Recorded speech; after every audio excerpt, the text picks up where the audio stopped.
Welcome back to another Creative Encounter podcast. I'm your host, Juiette Payne, and we are here for episode 27 of the podcast. Thank you so much for joining us this whole time. We love having you as our guest. If you're on YouTube, please subscribe. If you are on Apple Podcasts, go ahead and leave us a review. And if you're on Spotify, leave us a rating so we can reach so many more Kingdom creatives.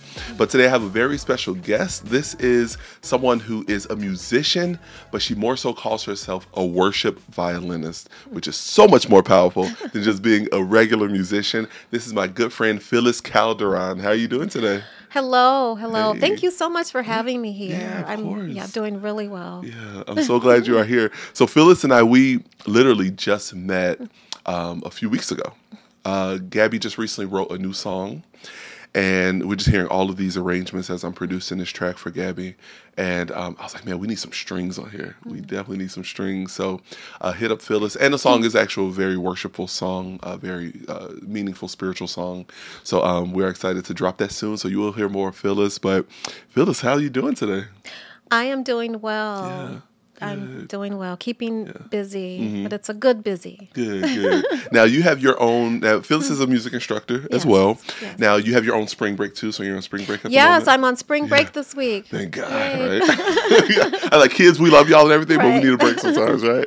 So what's something you're doing like on spring break outside of, teaching? Well, this year we're going to Phoenix Oh, to nice. visit our son. My husband and I have a 23-year-old Yeah. son, Christopher, who's also a worship musician, Yeah. singer-songwriter. Yeah. So we'll be spending time out there with Yeah. him. I love it. Yeah. That's so cool. Phoenix, somewhere nice and warm. Yeah. It's getting warm in Chicago now, so Yeah. we're okay. That's awesome. Now, you do a few things. You are a violinist.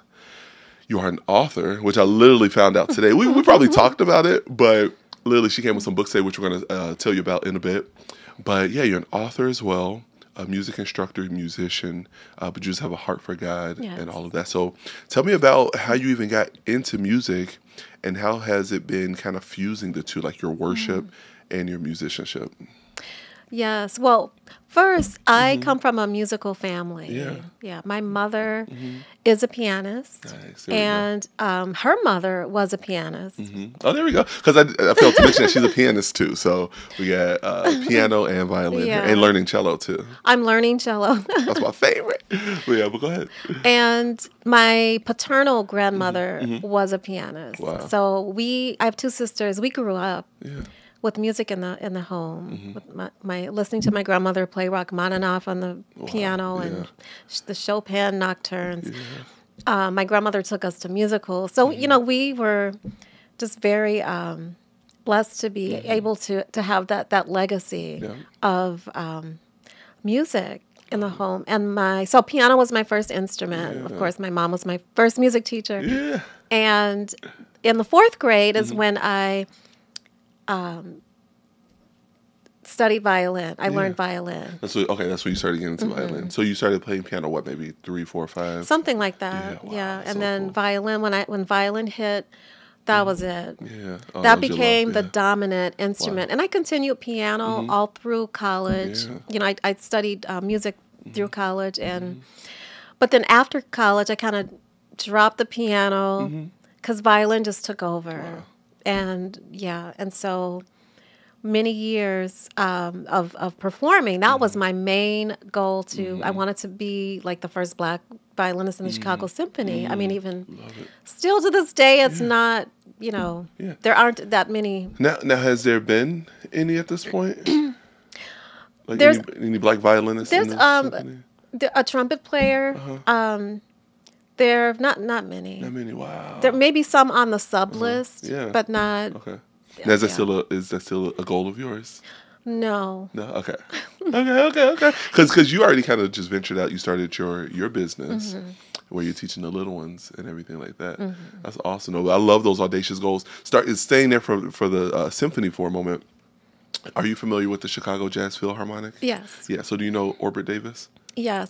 Yeah. I did a gig with him with that group several years ago. Yeah.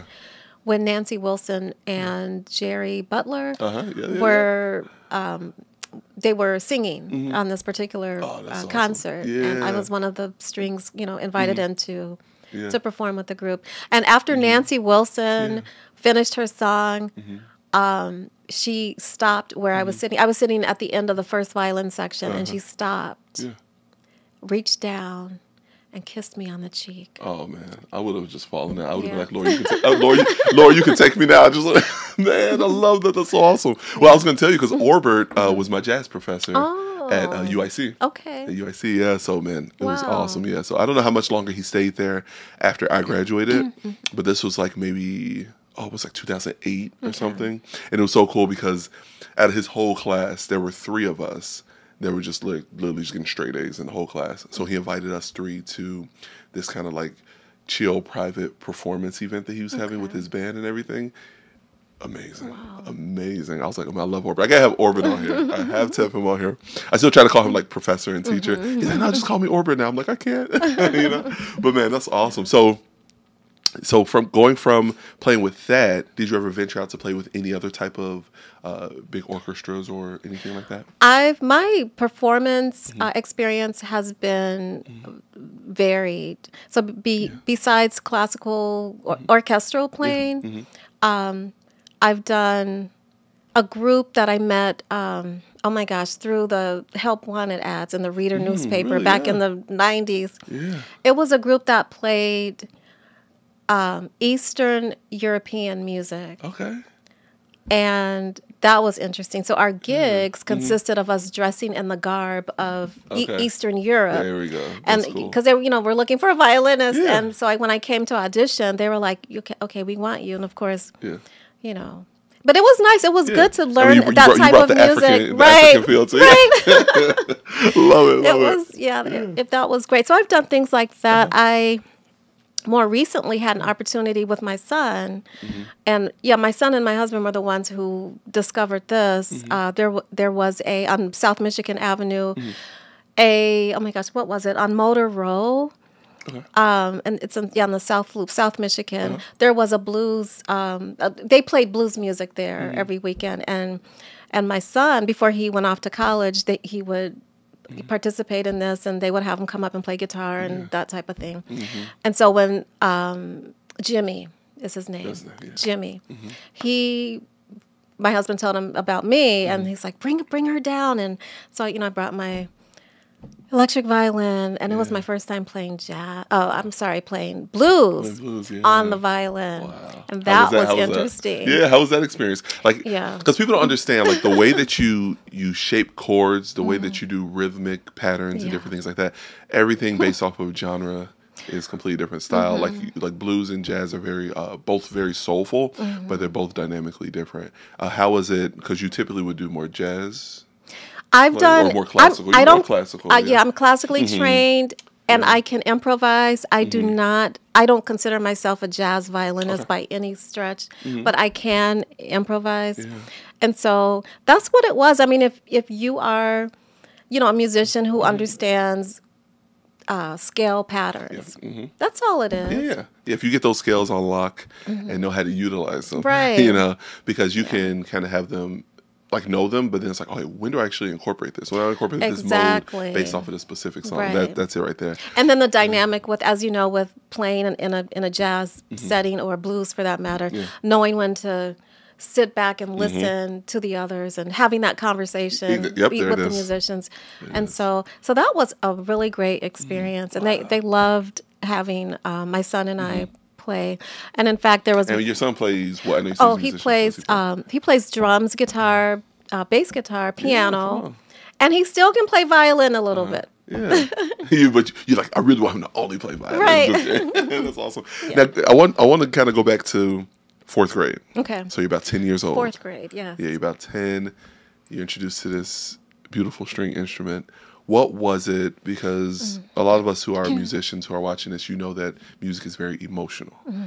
What made you really have that connection with the violin? Can you kind of walk us through the emotional journey that really made you be like this is it, Wow, I don't think I've ever been asked that question about, We ask all the new questions here.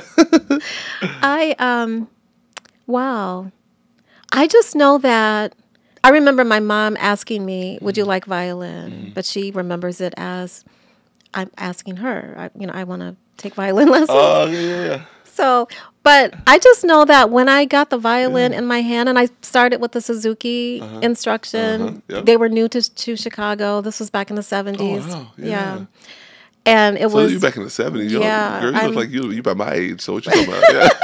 Black don't crack, so I'm just saying, like, that's awesome. But yeah, so that's when the Suzuki method started kind of coming into Chicago. And I learned to play in a group setting, and I kind of just picked it up quickly, you know. And then my mom signed me up for private lessons with the great Professor Mark Zinger, who was on staff at DePaul University. But he taught in Hyde Park. Okay. There was a music studio in Hyde Park at that time where he taught Linhoff School of Music and Dance on 57th Street. Yeah. Now, was this like a after-school program type thing? No, that's just where I went for private lessons. Okay, very nice. And I grew under him. He was of the Russian school. There are like different schools of teaching violin. Okay. Yeah. and he was phenomenal. Wow. Does he still teach? He's deceased. Oh, okay. Yeah. Okay. But yeah, he was on staff at DePaul for a while. And after that, I auditioned for and got into my first youth symphony, which was the Hyde Park Youth Symphony, when they used to meet at the lab school for rehearsals. It was very different back then. And you're dating yourself right now. You're like, yeah. You're like, man, I remember these moments. Yeah. Right. Wow. And then, so this was about middle school at this point. And I remember doing my first competition, which what was this? Was this high school or still middle school for the competition? This was 8th grade. Wow. Okay. This was 8th grade. That went well. Yeah. I won. Yeah, I won first prize for the school. Yeah, that's awesome. Congrats. Yeah. Yeah, that is wild. It's like, that's awesome. Because, I don't play any string. So for me, I'm like, man, this is awesome, I want to kind of start dabbling in it. We had a violin for a minute. I think we gave it to the girls because Phyllis is an instructor, and she actually teaches my nieces violin. Aaliyah, some of the other students and everything like that. So I think we actually let them borrow it at one point. So right now I don't know where it's at. But I would love to learn how to play. Okay, now you say you were in a youth kind of group. Yeah, the youth symphony. Youth symphony. Now, when did you start kind of shifting and doing it more in a worship setting? Oh my gosh, that wouldn't come until later. That was later, yeah. Like my 30s, I think. Oh wow, yeah. Late 20s, 30s. That wasn't until after I accepted Jesus as the Lord. Yeah, now, I grew up in Catholic church. We were raised in the Catholic church, so we were part of the singing, the choir, and so I would play violin. Choir and organ. Right, my mom was a pianist, and I played the violin there. No way. So I guess you could say that's where it first started. Okay, yeah. But I've never seen violin and strings in the Catholic setting. Really? Yeah, no. Oh my gosh. I'm just always seeing the same standards. Then you got the organ, maybe piano, but usually just organ, and then like maybe a choir and stuff. But it'll just be like just a few musicians. Yeah. Over the years, I've been hired to play at violin, and even I'd bring my string quartet sometimes to play at the different churches, Catholic, Lutheran, whatever. Yeah. So there's. I would have been jiving had I seen y'all because that's like so new to me. I remember I always tell the story. I remember I was at UIC. And one of my friends invited me to one of their Catholic services. Okay. Now I grew up, like Baptist, Pentecostal, all of this. So they're doing songs I'm not familiar with and stuff. Everybody's kind of just standing there, poised and whatnot. And then at one point they did a song I recognized and stuff, and I'm like clapping, I'm getting it and stuff. I literally remember it was like someone who kind of turned to me, like turned their head, like looking, like because I was like showing some type of like energy and emotion and stuff. I was like, oh, I'm sorry, I was just supposed to just stand here, But like had I seen you. Like kind of just like doing violin stuff, I feel like I would have been like, oh man, that's like that's fresh, that's new to me, I love that. Okay, and then fast forwarding, you say you started doing it in more of like the Christian church setting. So how was that shift? How was that? Well, learning how to use the gift that God's given me in expressive ways, was something I had to learn. Because played the violin in different ways, and even at other churches in different ways. Yeah. But being part of a worship team who understands how to minister the word of God through the music, you know, through the voice, you know, and then through the instrument. And again, learning to listen to each, you know, each other, yep. And to know when to step back and to play out, and just to and ultimately the thing there is to be led by the Spirit, you know. And when all the parts of the worship team are doing that effectively, it's a powerful thing. Yeah, it's a powerful thing. Because we have to remember, as ministers and worship leaders, we have the audience of one. We always have to remember that. Everyone else, we're helping draw them in to lead them to just Him. He's the audience, you know. So we want to be able to present to Him. You know, you just look at the Old Testament, all the sacrifices, and He said it's a pleasing aroma to the Lord and all of that. We want our worship and our music to be the same, and how we give it, like, and all of us working collectively to be like, okay, now you offer something, now you offer something. It's just this beautiful thing unto Him. You know, it has to be excellent as well. You know, that's the conversation I have with people too, because people are like, oh, you know, God knows my heart. It's like, yeah, that's nice, that's cute, that's fine. But you want to be able to be skilled in your craft and be able to give Him the utmost that you can. You know, that's what it's all about, you know. I love it. Cool. So now the next question kind of goes into instructing. Okay. What kind of led you into getting to a place where you're like, man, I want to start teaching, you know? In the early 2000s, no. 1998. Okay. So it was in 1998 is when I got married. 1996. Okay, there we go. That's when it started. Yeah. Because this is when I met Jesus. And it was then. So I was a baby Christian, and I was working at a job at the Sears Tower. Thank you. Because we were like Sears Tower. There we go. Right. Yes, we still call it Sears Tower here in Chicago. Right. You know, Willis. You know, it's fine, but Sears Tower. And I remember I was a receptionist at this job, and I remember being on the phone with my mom. Yeah. And I was just talking to her about my dream. Like, I want to have a company or you know, music school, like, you know, similar to like the Merit program, because I graduated from the Merit program, and I was sharing her about this, and she goes, and you should call it A Touch of Classical Plus. And that's what she said. So she gave me the name for the business that I have today, A Touch of Classical Plus. I love it. Come on. But it started out as me bringing together my musician friends to raise money for a fundraising event for the church I was part of at the time. And, you know, so I put together a concert. And it was my first time, like, producing a concert. Producing it yourself. And we had it at the old Columbia College. And it was packed. And it was so well done. And the people I had out, and I explained to them, I can't pay you anything. But they were like, it's okay. And they just came out and gave their hearts and served in that way. What does the word say? He said he will make sure everything related to the building of the temple. We'll have every person you need, every component. Right. And that's how all these businesses start. Like with Starving Artist Courses, our music instruction business is just friends. Just, again, same thing, like friends, like, man, this person has a skill, this person has a gift. I wonder if they would be able to join this team. It's something that people just jumping on, supporting and helping. And the guy just helps it to grow, man. I love these stories. It was beautiful. Yeah. And then I did it again. So that was like in the fall of 96, and then I did it again. Or I'm sorry, 97. And then I did it once more at the Fine Arts Building. Yeah. And this time I charged, and I had a focus of doing Howard Savage. He's a Chicago black musician, composer. He's a composer.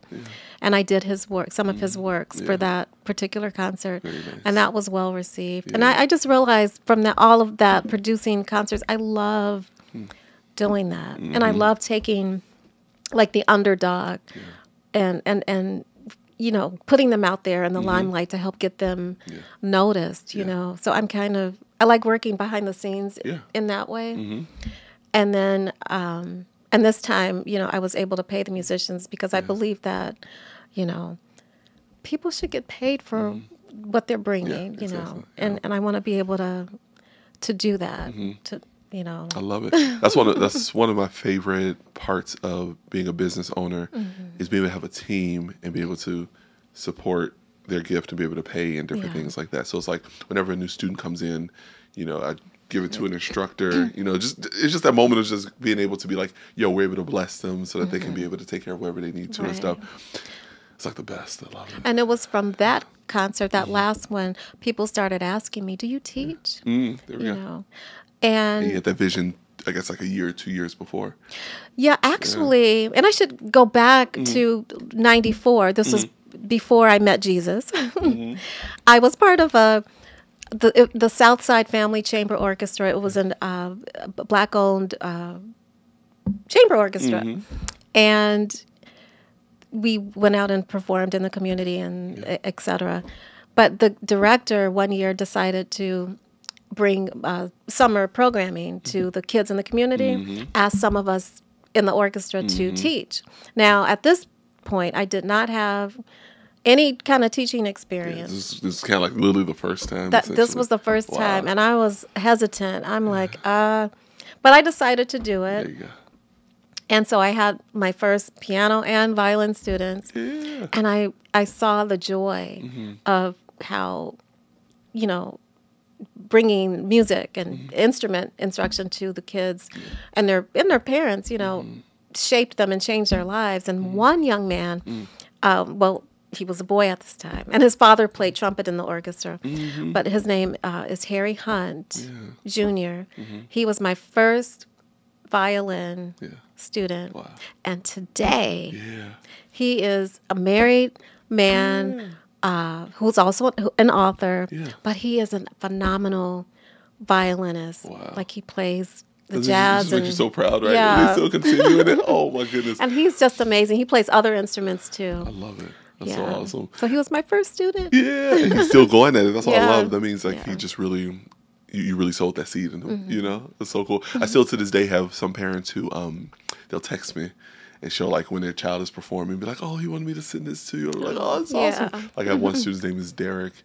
He's still playing drums. This was like I'll say maybe 5 years ago I started to teach him. 6 years now. So I teach him, so he's playing drums still. Another student, my first student when I started my first business teaching music, she was on drums, and like she's still playing. And she's literally, her mom hit me up, she's about to go on prom. I'm like, what is this? Like she was like literally 10 years old, what is this, And now she's about to go on prom and stuff. So it's just so cool just seeing them grow. Like you said, that's the heart of education, just in general, Now, you mentioned at one point, you just really just fell in love with violin, and you did you shelf piano for a minute? And if you did, what kind of drew you back to it, and when did you kind of like draw back to it? It was after college that I kind of put piano, on the side. I stopped playing, so I lost a lot of my technique.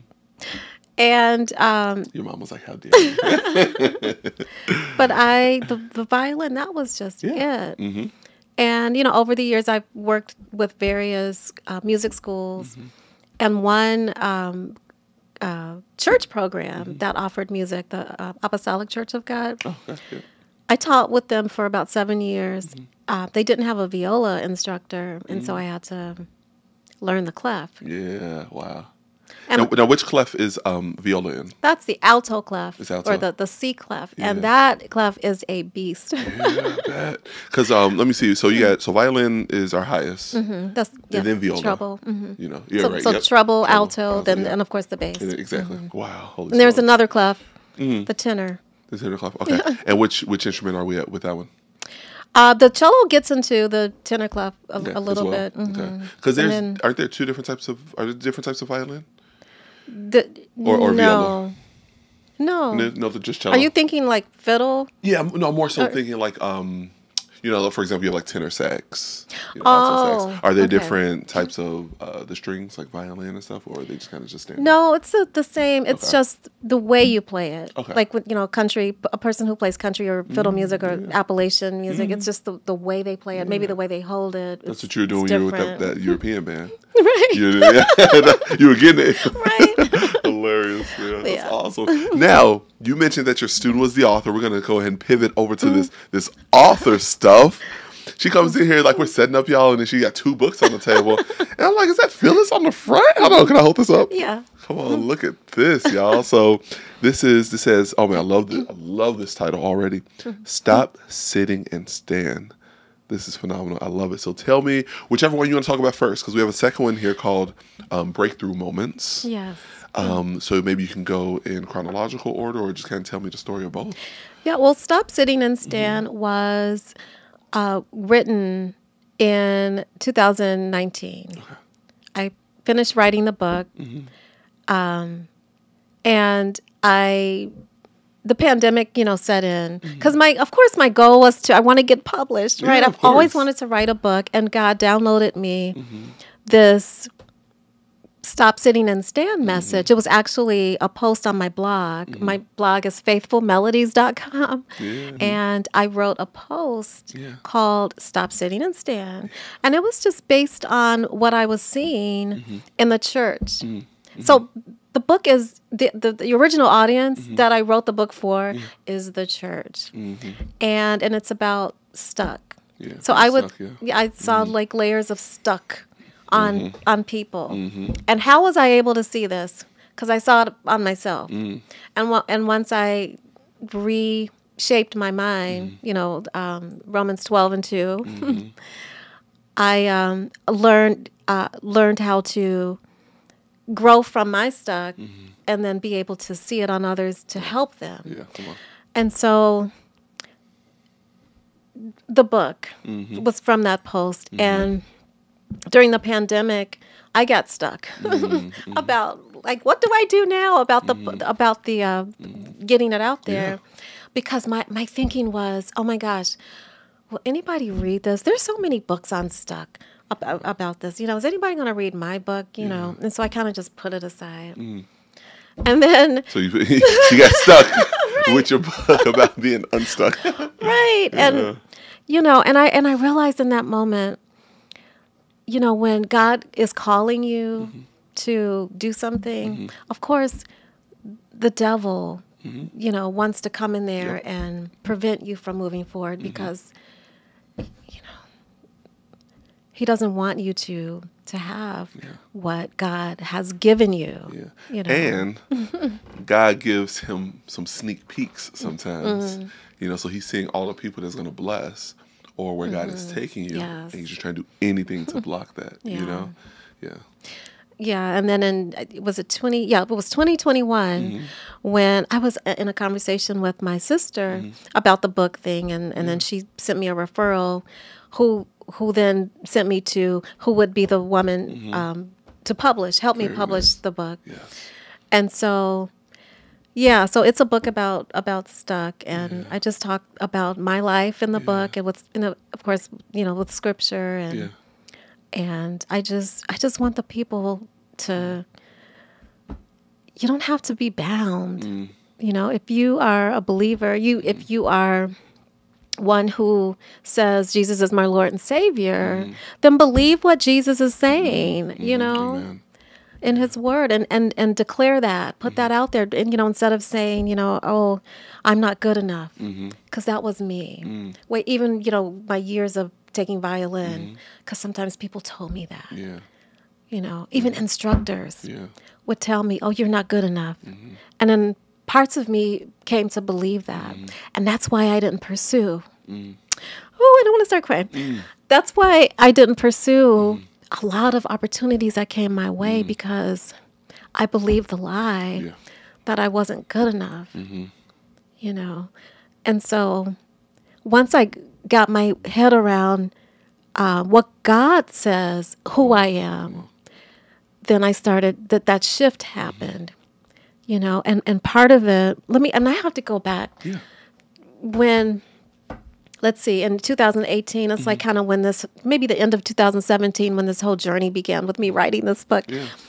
Because I started having these dreams that scared me, these dark dreams. And I would wake up in the morning, in the middle of the night, and like see these dark images. And I'm like, what in the world is going on? And that led me to study out and research, dreams. Dreams, and then how to interpret them and all of that. Because I've always believed God speaks to us in dreams. I mean, I remember even before I became a Christian, I would have these dreams, and I know now I recognize that even back then God was like calling me to something, but I just didn't have the language for what I was going through. Wow. And so I went to YouTube one day and I came across a woman who has a ministry with her husband, but she also talks a lot about the whole dream and interpretation and what they mean and whatnot. So I started following her, and she had a Facebook group and everything. So I just poured myself into her ministry and started learning. That's how I learned about like who I am in Christ. Now, granted, at this time, I've been a Christian for what? Okay, that's what I was going to ask. Yeah, because remember earlier I said in '96 is when I met Jesus, and so that's when my journey began. Now, what year was this that you started kind of delving into that? Because sometimes when you're just new to the faith, that stuff would be overwhelming. So when did you kind of start delving into that?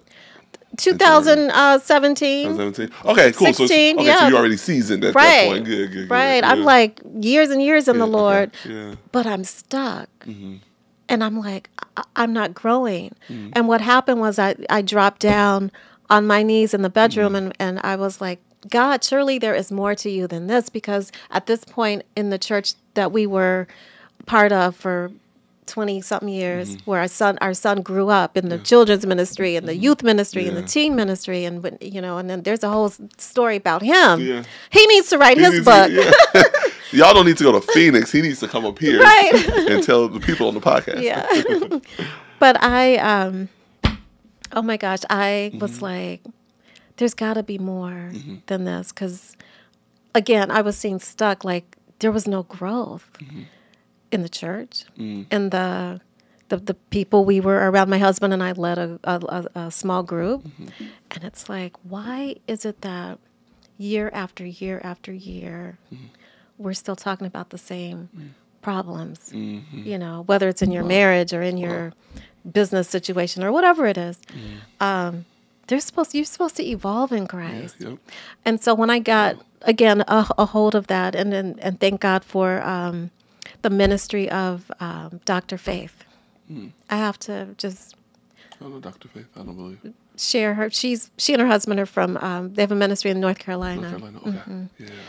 And just amazing ministry. So I have to say, from that 2017 to current, I grew, my faith grew as a result of just studying with her. And this, of course, was online, and taking classes through her and listening to her, attending her weekly prayer, 5:00 in the morning prayer group. People from all over the world come to. It's just, she and her husband have an amazing ministry.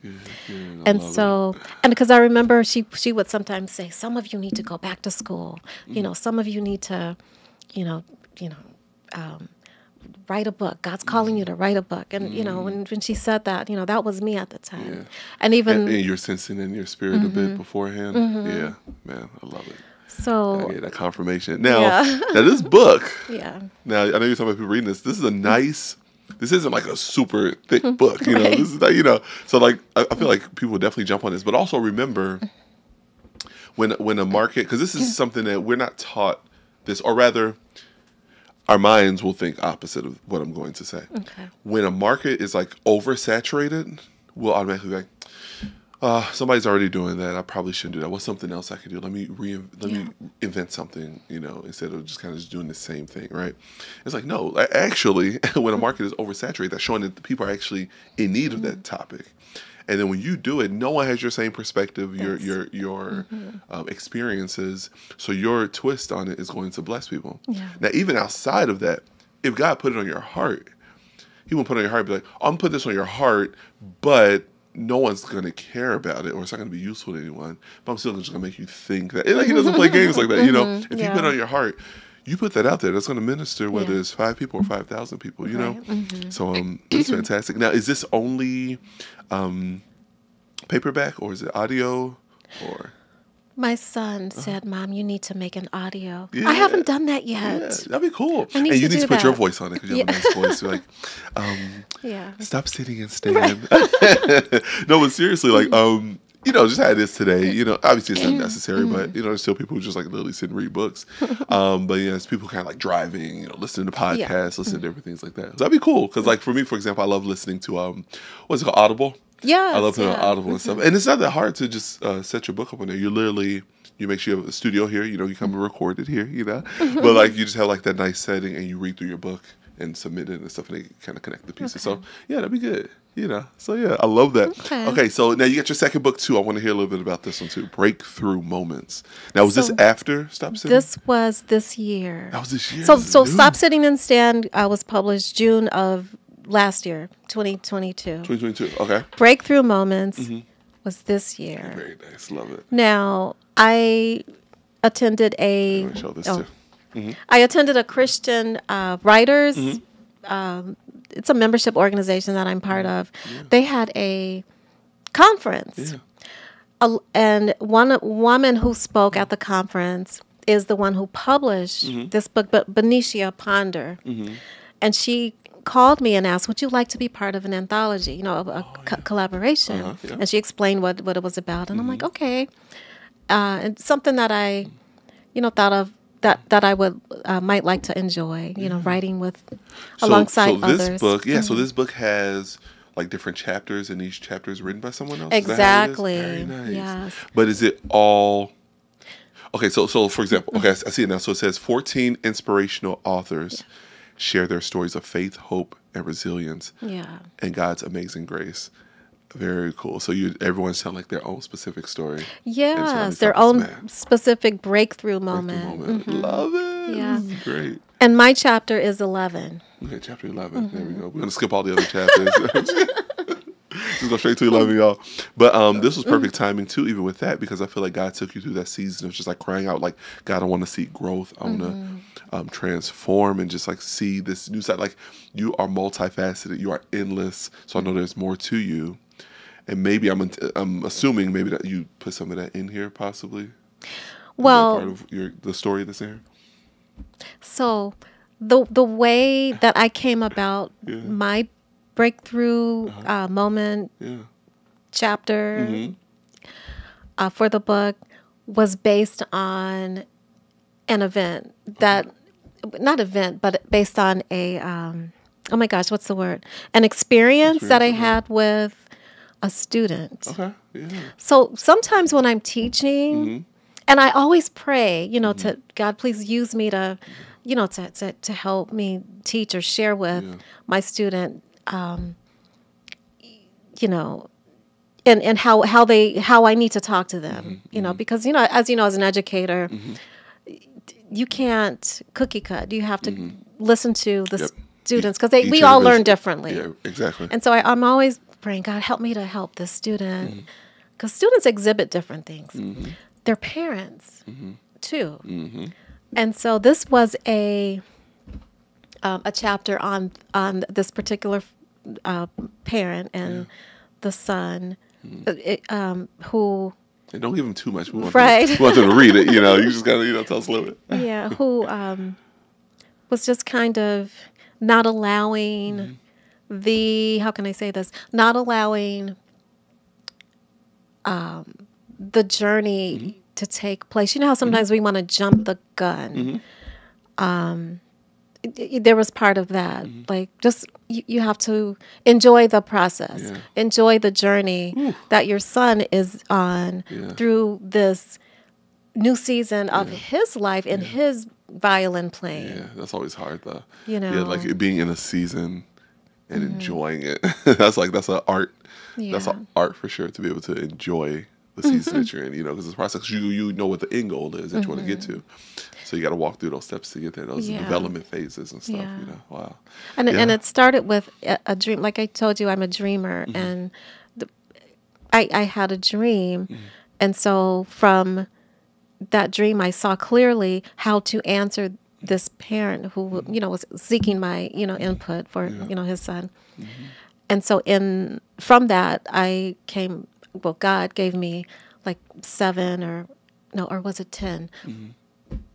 Like bullet points, and those I identify in the chapter. Yeah. So I kind of did it a little bit differently than some of the other authors. Yeah, that's because you're creative. That's why. Yeah. I love it. That's awesome. Okay, cool. So now this dropped this year. Yes, a few days. A few days. And today, what's this, April 4th? Yeah. Is my interview. So I interviewed with Benicia Ponder. Yeah, very good. And you say you already did, or you're going to? I did. So Earlier so it's going to air later today on her YouTube. So I think if people sign up for or subscribe to it's inspirationalauthors.com. Now is it only live, or you can watch it later? It's going to be on demand.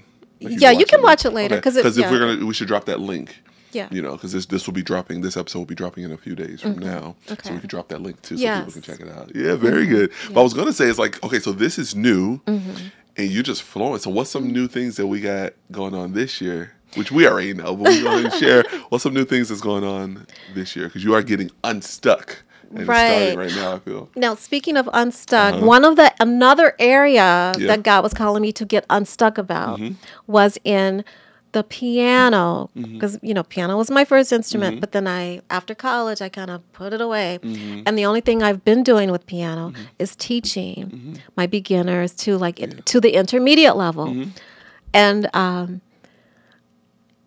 but I've been praying and I want to get better at piano. I'm classically trained. Okay, I've never played improvisational chord, gospel style, whatever. My son is amazing at that. So he's taught me some things. So that's one thing that I wanted to get unstuck about. So in 2018, I sat down at the piano one day and I just let my fingers go. And out came this melody. Yeah, come on.